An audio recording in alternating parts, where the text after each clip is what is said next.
बड़ी खुशी के बात भाई कि रोबरा मैंने खाना नहीं हो तो आज ने और वीडियो भी उठा के डालनी और हम कहनी कि जे हुआ के जीत जाए तो ये हुआ से आए भेंट करे और अपना गांव में मन देवी जी के मंदिर बा एगो कि वहाँ से कोनो मन्नत मंगल नहीं कि हमार पूरा हो जाए तो वहाँ से भेंट करके और लिया के प्रसादी चढ़ा दे।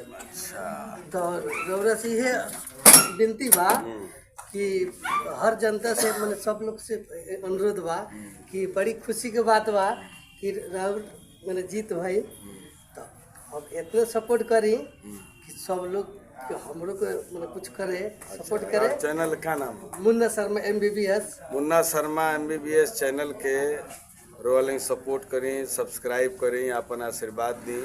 हम विनय बिहारी अपने छोट भाई के तरफ से इनकरा खातिर रोलिंग से आग्रह करतनी कि रोलिंग इनके बढ़ाई आगे।